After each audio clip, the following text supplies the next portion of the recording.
Hello and welcome to this episode of Self-Made with Dee Brown, CEO. Joining me on the show today is a veteran of the U.S. Navy. She has more than 20 years experience of servant leadership, as well as diversity, equity, and inclusion. Please help me welcome Commander Lori Chestang to Self-Made. Lori, how you doing? I'm so happy to have you. Thank you so much for having me. Lori, you have had an amazing career for a female in the U.S. military, but not to mention an African-American female. But I want to go back in time and start with your early years. Tell me about your childhood. Where did you grow up and what was life like as a child? Life was very interesting as a child. So I'm actually a military brat. My dad was in the Army, and it was a little different in that I was born overseas. So I was born in Italy. We moved here when I was about 3 years old. And then I lived in Arizona until I was maybe 12 or 13. And then we moved to Georgia. So with that, I had a different military experience growing up. You know, you hear of most kids, they move 1 to every 2 years. My father, his MOS, his job for the Army, he was a linguist. So at the time, he was, I believe, one of very few black men who did what he did. He was fluent in Arabic and Italian. So we were able to stay in one place and have that more stable life because he went a lot of places that we could not go when we were younger. However, because of his job, I grew up in predominantly white areas my entire life. So Italy, Arizona, the places where we lived in Georgia. It was very interesting. It gave me a different viewpoint on life. So tell me about high school. Where did you go to high school and what was that like? So I went to both Westside High School in Martinez, Georgia, and then a couple years later we moved to Evans, Georgia, and I went to Greenbrier High School. That experience was different on a few levels. We had just moved to Georgia, so of course I am a young 14-year-old. I'd established myself in Arizona, and here we are, freshman year, moving to Georgia. And that experience, I remember the first day we moved to Georgia, and my father took me to that school, and I cried. I looked at the school, and I cried. The high school that I was supposed to attend in Arizona, it was brand new, top of the art, state of the art. And then we moved to Georgia, and it was a much smaller school. And I remember thinking, this is it. This is where you were forcing me to go to school, no friends. I was supposed to be a cheerleader in Arizona. I ended up joining the band. Nothing wrong with the band. I play the clarinet. I love being in the band. But it was really starting over, and I did it at 14. In both instances, in Arizona, I was one of very few black students at the school. Moving to Georgia, you know, of course there was a difference in how I was received. No one knew me. My accent was very different from everyone else's. And some of the students there had grown up in that school system. The teachers knew them. I came in and I was the new kid on the block, of course. So, you know, overcoming, again, being one of a few black students at that school, but also being new, made it slightly more difficult to get into that school. While we were there, the area that we lived was very interesting. It was one of those pockets in Augusta where there's good areas and there's not so good areas. And my sister was zoned to go to a school that had a reputation of being not a great school. So my parents, again, you know, I'd established myself at Westside High School, and then we up and moved to Evans, where I started at Greenbrier. And kind of the same thing, you know, the students at Greenbrier, they had come from 2 different high schools in the area. They all knew each other. And here I was, the girl coming from across town, and having to find a way to fit in there as well. Well, you know, you mentioned kind of throughout your early life, you were always in areas where you were one of a few African Americans, but then you transitioned to college. And so talk to me about that transition, where you attended college and how you made that selection. Yes. So I went to Spelman College, Spelmanite for life. And I will be honest with you, Spelman was not my first choice. It was not my first choice at all. What was your first choice? My first choice was Emory University. The Coca-Cola school, I had gone there, I'd fallen in love. For the first time, I was living in Georgia, where my family is from. So I didn't want to go too far up north. It was cold. I didn't want to go back out west. Emory was this campus. It was beautiful, and we went to the cafeteria, and the food was great, and everyone was friendly. And I said, this is where I want to be. This is where I want to be. And it was an atmosphere that I was very comfortable in. You know, it's a PWI. That's how I had grown up. Yeah. I felt like I fit in there. I remember one day I was getting ready to graduate, and I was getting cleaned up, and my mother was super excited. She's banging on the door. She says, Lori, you got a call from Emory University. I said, yes, perfect. Give me the phone, Mom. So she stretches the wire because it's like 1998. Right. And I am on the phone with a student from Emory University. And the first words out of this student's mouth were, how does it feel to be Black and be accepted into Emory? Wow. And in that instant, everything that I had done, everything that I had accomplished in life up until then, my GPA, the sports, the music, the community service, being on the student council for the city, had all been reduced to the fact that I was Black. And I asked her, is that why you called me? Is that why I got into your school? None of the work that I've done mattered. I got into your school because I was Black. And I remember I hung up the phone, and I went back to my room, and I started looking through all of these PWIs that had been sending me information over the years. And I noticed they all had, this is who we are, this is what we do, this is where the African American students hang out. This is what they do, as opposed to everyone else. And it just seemed very separate. And again, I sat in my room and I cried. And my father came in and he said, Lori, your cousin went to Spelman. I am going to take you to Spelman. I had applied, I'd already applied, but again, it wasn't my first choice. And I just remember feeling so alone at that moment.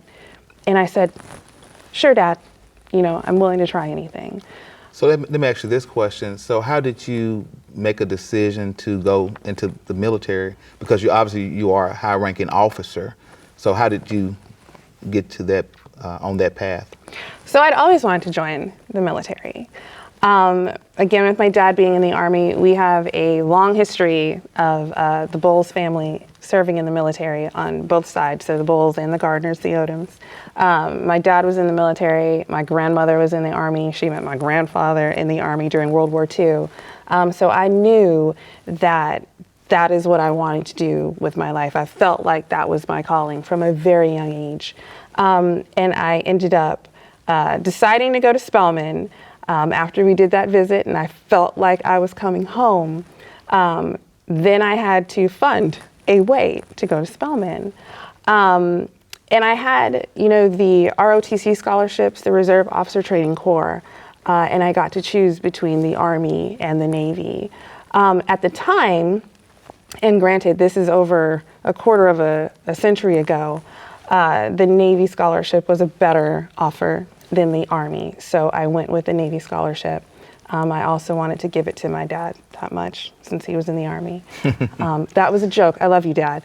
And that's why I made that decision. So I knew that the military was something that I wanted to do, and it helped fund my way through Spelman College. So talk to me about your career and how do you make it to the level of commander? Because obviously there's only a small percentage of officers that are African American, and then to be an African American and a female at this rank is absolutely amazing. And so you're in a very small club. Talk to me about how did you get there? The power of praying parents. I knew that although my father was enlisted, enlisting was not a choice for me.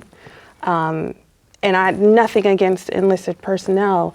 My parents made it very clear that I was going to go to college, and if I was going to join the military, I was going to be an officer.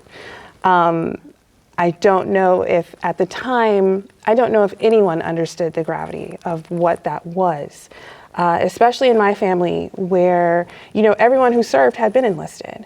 So I was the first to go through a program that allowed me to become an officer.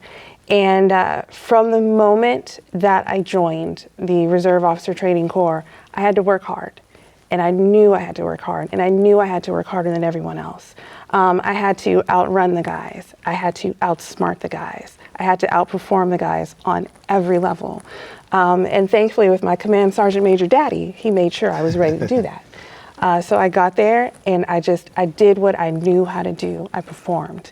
And for a while, after I got my commissioning, you just put your head down and you dig in. And you get to a point where you get thick-skinned. You can't let things bother you. I've had that question posed to me before, and people, they always say, well, how do you do it? How do you do it? And, I say if I took the time to complain or raise my hand about every foul word or comment that I heard, I would be unable to do my job. So I can either focus on the negativity or focus on the positivity and make it happen. So I chose to focus on the positivity and make it happen. So you received a master's degree from the War College. And, it's not every day that you meet someone who graduated from the War College. Talk to me about how did you get into War College and what it was like to attend and graduate from there. It was amazing. I had to compete to get into the War College. They went through my records. They looked at my performance up until that point. I was actually asked to consider going back to sea. But at the time, with my husband also being active duty, I needed a little bit of time where I could spend some quality time with my husband. And I insisted that I be chosen to go to the Naval War College. And it was an amazing opportunity. We lived in Newport, Rhode Island. I got to spend time with my husband. It was really an atmosphere where I was allowed to debate. And what's interesting about the Naval War College is we don't wear uniforms there. So no one is really aware of your rank. So no one feels like I can't speak up because, I'm a commander or a lieutenant commander or captain. And it reminded me a bit of going to Spelman College, where I think that was the first time where I felt empowered to use my voice and speak up. And no one looked at me differently because I was a Black female. So at the War College, I leaned on the training that I received from Spelman College to help me get through that program. So you have done some amazing things in the military. One of the most intriguing things I've heard about is that you ran nuclear reactors on naval vessels. Yes. Talk to me about the ship and what your role was there. Wow, yes. So the ship was the USS Enterprise, not the Starship Enterprise, but she's an aircraft carrier. She has now been decommissioned. And she was the first and the fastest in her class. So that was the first U.S. aircraft carrier that was actually fitted for nuclear reactors. She had 8, and by the time I was 26 years old, I was in charge of 4 of those reactors. I remember the first day walking down the pier. I met her on deployment. We were in Malaysia, and here I am standing in front of this aircraft carrier. And I think the soundtrack to Transformers was going on in the back of my head, and I'm going, this is the biggest thing I have ever seen. What am I going to do? And then my mother and my father kicked in, put your head down and get it done. So I walked on board, requested permission to come aboard, went down, I got to know my plants. I had always known that there were very few African American females who were doing what I was doing, very few. And I took that very seriously. I did not want to be someone who was seen as, oh, she graduated from an HBCU and that's why she couldn't do it. That's why she didn't make it. Because unfortunately, throughout society, I think there's still that stereotype of HBCU graduates, which is completely untrue. And I went there and I was faced with a little bit of that. But having to go through, first it was nuclear power school down in Charleston. And, I was the political science major and everyone thought, how is she going to do this? How is she going to get through? Right.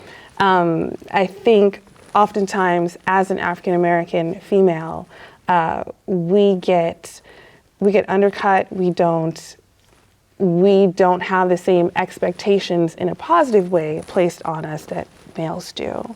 Tell me about how accurate you have to be in order to run these power plants, because that's a very big deal as well. Yes, extremely accurate.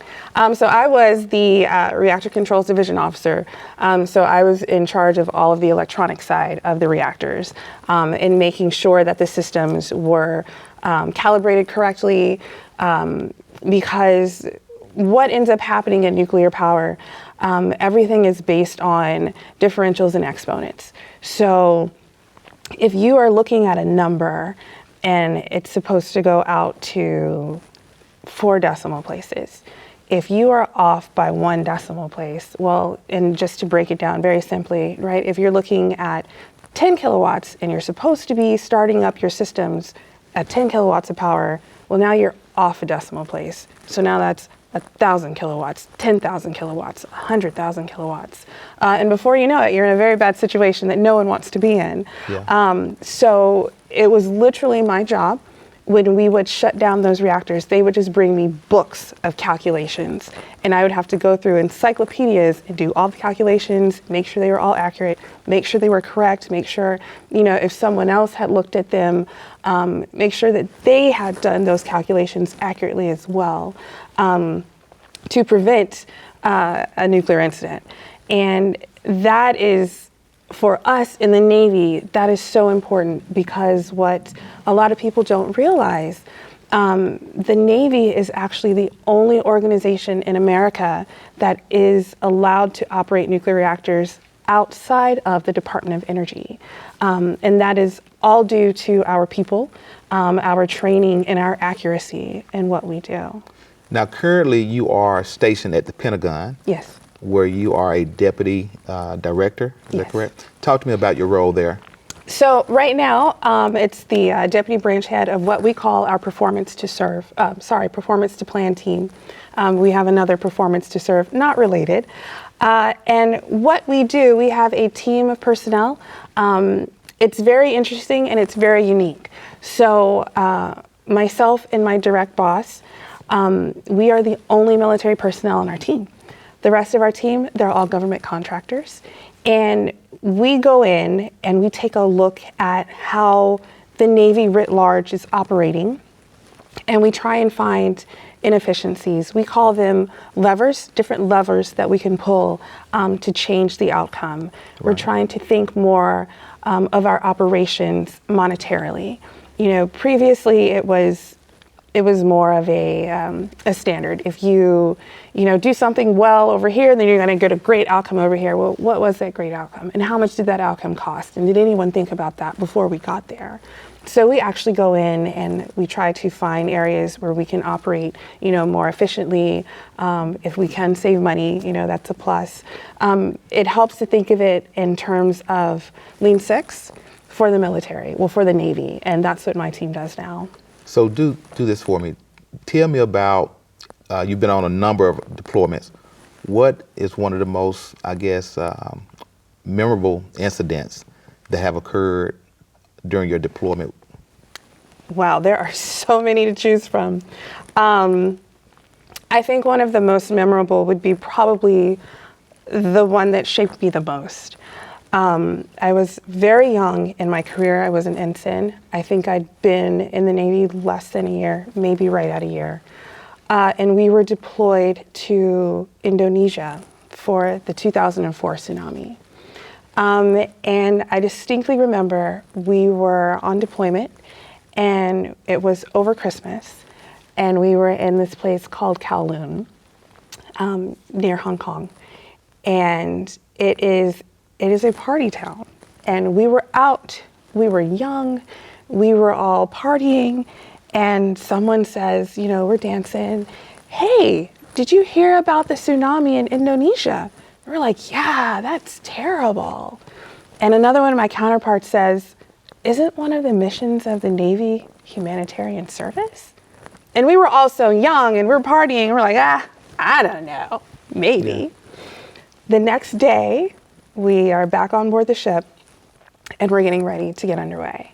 So we were tapped to do a completely different mission. I had officer of the deck, which means I was in control of driving the ship. And the captain looks at us, we were standing there, we're his team, and he says, right now, I don't know what's going to happen when we get to the end of this channel. You know, if we go one direction, we're going on the original mission. If we go in the other direction, we're going to go down to Indonesia and help out with the tsunami.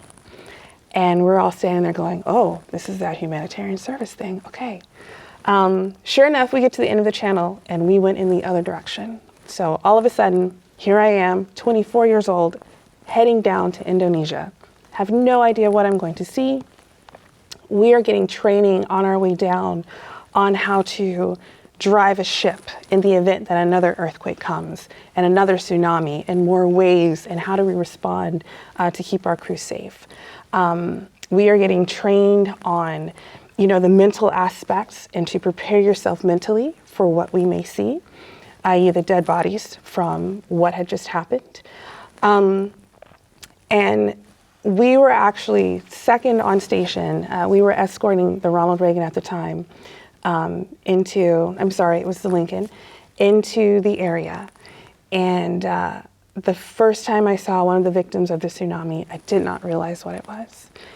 And it was the young lady who was with me who called it. And all of a sudden it clicked. And I went, oh my goodness, that was a body, that was a victim. And then from there, it was months of, you know, really seeing that kind of destruction and trying to comprehend that, right? You see in the movies when you're young, you know, the casualties of war, but that's something that you don't expect to see that's not a casualty of war. And learning to cope with that and really growing up and becoming a leader in that type of an atmosphere where you are helping victims who are really, truly in need, but at the same time, you're helping yourself, you're helping those who are working around you, because that's something none of us had experienced. And I have taken that time in Indonesia with me through my entire career, because I think that is what truly made me an officer and truly made me a leader. So tell me about Loran Enterprises. What are you doing there? So Loran Enterprises, that is a small consulting company that my husband and I co-founded together. Literally, we were sitting at our kitchen table, and we're both, you know, coming up on the end of our time. No one wears a uniform forever. What are we going to do? And I had conversations with my husband, and I said, you know, I want to make sure our kids are okay. I want to make sure that we are in a position to build that generational wealth for our children. You know, what are we going to do? And we decided to come up with Loran Enterprises. So most people think that the company name is actually my husband and myself put together, Lori and Randy. It's actually for my sons, Lauren and Randolph, so Loran Enterprises. Okay. And we hope to be successful and pass that down to our children. But basically what we have done is we have taken the skills that we have learned in leadership, in management, and the 10 other things, talent, growing talent, building teams. I also have an MBTI certification. We've taken all these skills that we have learned in the Navy, and we basically go out to different companies, different agencies, and we help apply that to their companies. Diversity, equity, and inclusion. You know, we come in, we sit, we listen, you tell us what we need, what you need, and we go back, we take it, we have a small team, all veterans, and we come up with the best strategic plan to help this company reach their goals. Got you. So one final question, and I know this would have been either during college or early in your military career, but do you recall where you were and what you were doing during 9/11? Yes, I was in college and I was preparing to go to class. And it was, I do not remember if it was a Tuesday or a Thursday, but I remember it was a day that we wore our uniforms for ROTC. And I was putting on my uniform, and it was, I think it was con law I was getting ready to go into. And I walked out and I was like, that was very strange. But, you know, maybe I didn't see that. And I went to class. And at the time, there were quite a few students from the Washington, D.C. area. And, you know, people were getting like news. I don't even remember how we were doing it. It was before the internet back then. Right. In fact, the internet was very early in this cycle during that time frame. There was an incident that I think impacted all of us. But we're out of time for this episode. And Lori, I appreciate you so much for being on the show. Thank you. Ladies and gentlemen, Lori Chestang, Commander in the U.S. Navy. And thank you for watching this episode of Self-Made with Dee Brown, CEO. And remember, without you, there's no me.